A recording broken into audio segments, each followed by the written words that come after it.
Guys हमें जितना लगता है ना यूनिवर्स उससे भी कई ज़्यादा गुना तेजी से आगे बढ़ रही है और हमें जितना दिखता है उससे भी कई ज़्यादा गुना बड़ी है। तो गाइस आज हम लोग बात करने वाले कि इसी रफ्तार से चलते हुए और तेजी से बढ़ते हुए जो यूनिवर्स है क्या होगा अगर इस यूनिवर्स के अंदर जो हमारा सोलर सिस्टम है उसी सोलर सिस्टम के अंदर कोई दूसरा सन एंटर कर जाए कहीं से घूमते घूमते।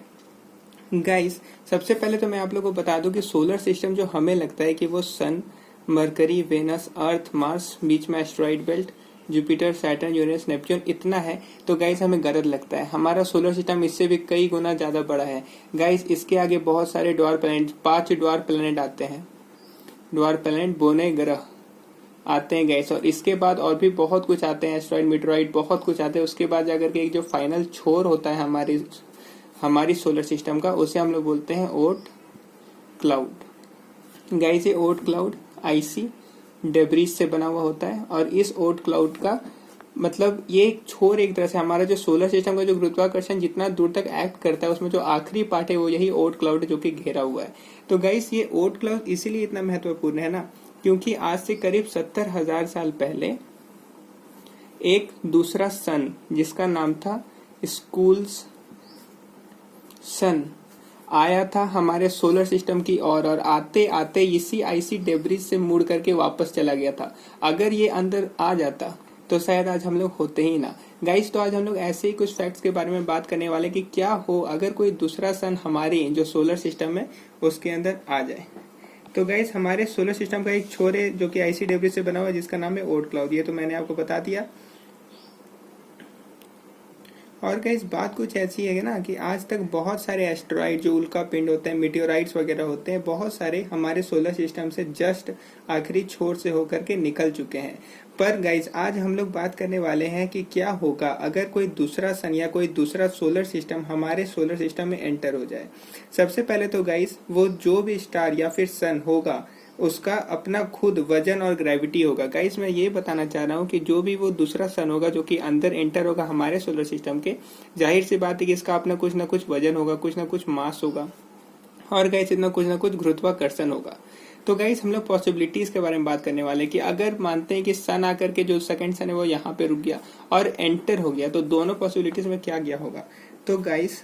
जब पूरा सन हमारे सोलर सिस्टम में एंटर होगा तो उस सन के ग्रेविटी के कारण ओट क्लाउड में जो भी सारे रॉक्स हैं, यहाँ पे ओट क्लाउड में मैंने बताया कि आईसी डेब्रिस से बने हुए बहुत सारे रॉक्स होते हैं, तो इसी में जो भी जितने सारे भी रॉक्स है ना गाइस, ये इसके गुरुत्वाकर्षण के कारण मतलब हमारे ऊपर में ज्यादा एंटर करने लगेंगे। और गाइस होगा ये ना कि मतलब हमारे जो सारे प्लैनेट्स हैं इन पर बहुत ज्यादा ही ज्यादा जो मेटियोराइट्स है या फिर एस्ट्रोराइड्स है इनका शावर बढ़ जाएगा बहुत ज्यादा इधर से ओट क्लाउड से, क्योंकि ये पूरा में फैला हुआ है, बहुत ज्यादा अटैक होगा। और गाइस आज अगर मैं अर्थ की आपसे बात करूँ ना तो आज अर्थ में जितना भी उल्का पिंड या फिर मेटेराइट्स गिरते हैं ना इससे करीब 10 गुना ज्यादा तेजी से गिरने लगेंगे अगर कोई दूसरा सन आकर के हमारे ओट क्लाउड के आसपास मंडराता है तो। अगर गाइस वही ओट क्लाउड में आ गया तो वो डायरेक्टली हमारे ऊपर इम्पैक्ट नहीं करता। देखो गाइस होता ये है ना कि अगर ये ओट क्लाउड में आ गया तो ये तो अपना गुरुत्वाकर्षण से अपने प्लैनेट्स या फिर जो भी होगा उसके साथ होगा तो हमारे ऊपर डायरेक्ट इम्पैक्ट नहीं करेगा, लेकिन यही है कि इसका जो आईसी डेब्रिस वाला सारा मीटियोर्स वगैरह वो हमारे ऊपर में बॉम्बार्डमेंट करा देगा। और गाइस अगर ये हमारे सोलर सिस्टम के अंदर एंटर हो गया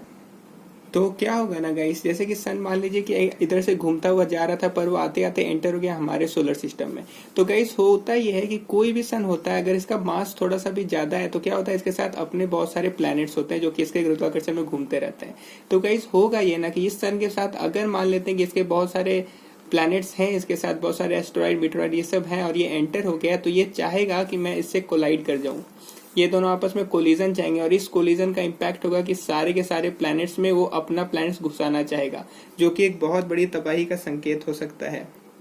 गाइस मल्टीपल कोलिजन्स हो सकते हैं, एक मतलब ऐसा भी हो सकता है कि अर्थ अपनी एक्सिस से छटक के बाहर निकल जाए क्योंकि सन आपस में टकरा कर ब्लास्ट हो जाए, मतलब बहुत ज्यादा भयानक हो सकता है। गाइस वो अपनी ग्रेविटी के कारण और सारे प्लैनेट्स को अपनी ओर खींचने की भी कोशिश करेगा, ये सब कोलिजन वगैरह होंगे, झटके से दुनिया खत्म हो सकती है। तो गाइस आज की इस वाली वीडियो में इतना ही और मिलते हैं आप सभी से अगले वीडियो में। Thank you.